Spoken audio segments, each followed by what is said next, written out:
Bismillahirrahmanirrahim. Assalamualaikum warahmatullahi wabarakatuh. Selamat pagi anak-anak hebatku semua.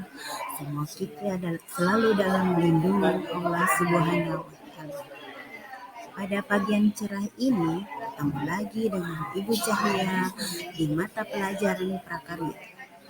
Pada kesempatan kali ini, kita akan mempelajari materi kerajinan bahan lunak. Selanjutnya, kita harus tahu mengenai pengertian kerajinan bahan lunak itu apa. Di sini, kerajinan bahan lunak adalah kerajinan yang pada proses pembuatannya menggunakan bahan bersifat lunak sebagai bahan dasar. Kemudian menggunakan keterampilan sederhana sampai rumit pada proses pembuatannya. Anak-anakku sekalian, kerajinan bahan lunak dibedakan menjadi dua bagian. Yang pertama, kerajinan bahan lunak alami. Kemudian yang kedua, kerajinan bahan lunak buatan.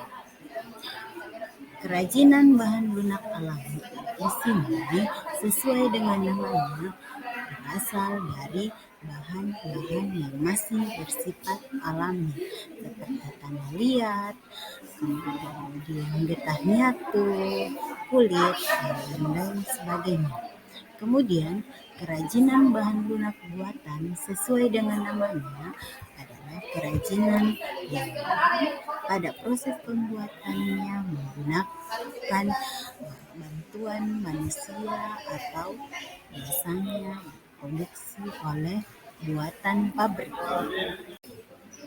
Anak-anakku sekalian, pada gambar Ibu akan perlihatkan contoh kerajinan bahan lunak alami.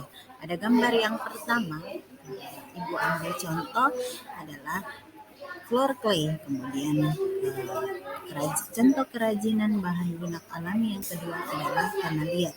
Di sini pengrajin membuat kerajinan dari tanah liat adalah keramik dari tanah liat. Kemudian selanjutnya kita lihat contoh kerajinan bahan lunak buatan. Pada gambar yang pertama itu adalah lilin.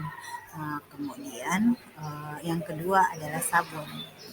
Mungkin kita bisa lihat di sini bagaimana kreasi anak karya buatan tangan manusia yang sangat indah yang terbuat dari lilin maupun sabun.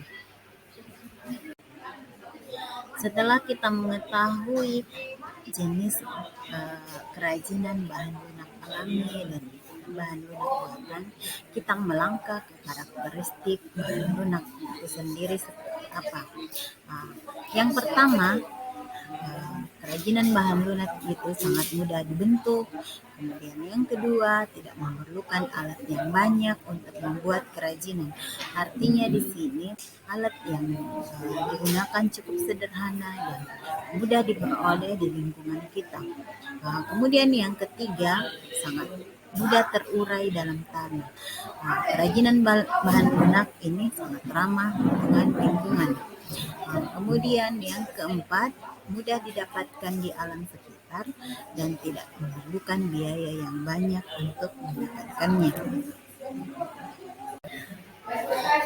Anak-anak hebatku, setelah kita mengetahui pengertian, kemudian contoh kerajinan bahan lunak dan karakteristik bahan lunak, sekarang kita lanjut untuk mengetahui manfaat kerajinan bahan lunak.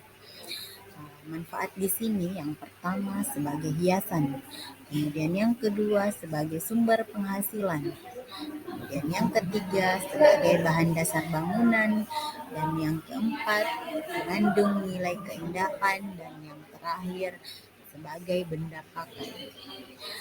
Yang pertama di sini sebagai hiasan, hasil kreativitas kerajinan bahan lunak bisa dipajang ruangan atau di rumah untuk memperindah ruangan.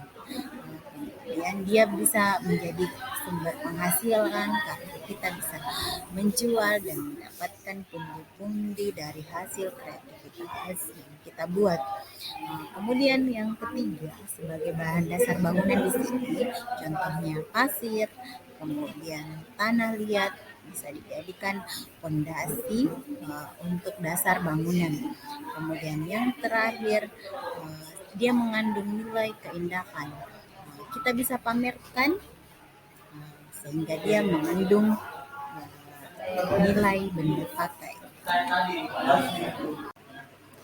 Demikianlah materi yang Ibu sampaikan pada kesempatan ini. Ketemu lagi di materi selanjutnya anak-anak hebatku. Wabillahi taufiq wal hidayah. Assalamualaikum warahmatullahi wabarakatuh.